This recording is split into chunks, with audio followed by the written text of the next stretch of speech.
Hola les gens, Stéphanie Utri aujourd'hui avec une GNL Asset Classic USA. Donc, GNL, on va faire une historique courte. Leo Fender, 1965, 1964-65, commence à vendre Fender Musical Instruments au groupe CBS et par la suite reste sous contrat en tant que sous-traitant, sous-contractant, consultant plutôt pour Fender. Et puis pendant cette période, il ne peut pas travailler avec d'autres compagnies. Par la suite, il va lancer Music Man Guitars, qu'on connaît aujourd'hui, qui existe encore.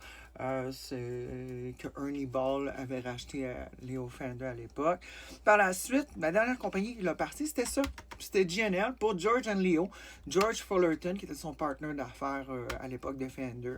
Et ils sont revenus ensemble, les deux vieux potes, puis ils ont décidé de faire ce qu'il aurait aimé faire avec Fender s'il l'avait gardé.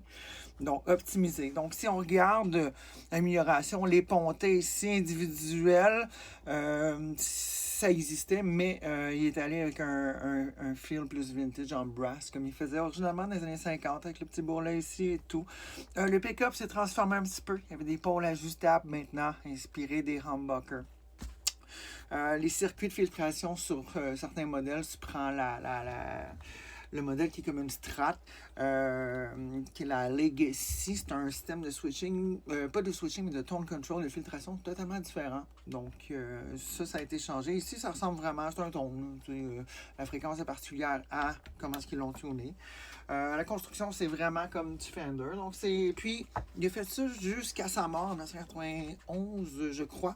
Et puis, à sa mort en 91, lui, il a travaillé jusqu'à sa dernière journée de vie. Et puis, en finissant de souper, regardez sa femme, il dit: chérie, j'ai tout donné aux musiciens. J'ai vraiment fait ce que j'ai pu pour rendre les musiciens heureux, du moins les guitaristes et les bassistes. Et puis, par la suite, il a succombé.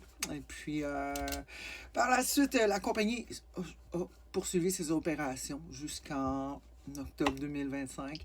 Malheureusement, il y a eu des problèmes au niveau de certaines ventes et des produits d'importation. La série Tribute, qui était comme des copies de ces guitares-là faites en Indonésie ou en Chine, je ne me rappelle plus tellement.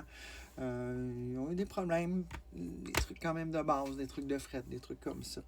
Donc, sur ce, est-ce que ça va prendre la valeur sur des instruments de collection instantanément? Le futur le dira, on ne sait jamais d'avance. Est-ce que c'est des bonnes guitares? Oui, absolument. Si vous jouez la guitare, pour avoir une belle et bonne.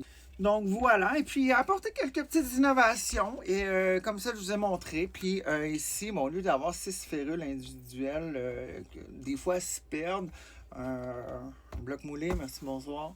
Donc encore une fois, Leo Fender dans la mentalité industrialiste de l'époque, qui est un petit peu la chaîne d'assemblage GM, le jeu de Lego qu'on assemble. Donc, mais très bon jeu de Lego. Donc, à ce niveau-là, salut Leo Fender. Et puis, on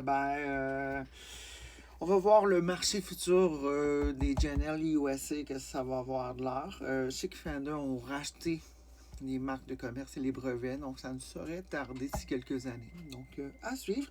Si ce temps-là, vous pouvez vous abonner, liker, commenter, si vous avez des questions, des constatations. Avez-vous une GNL, vous, en votre possession? Qu'est-ce que vous aimez, ces guitares-là?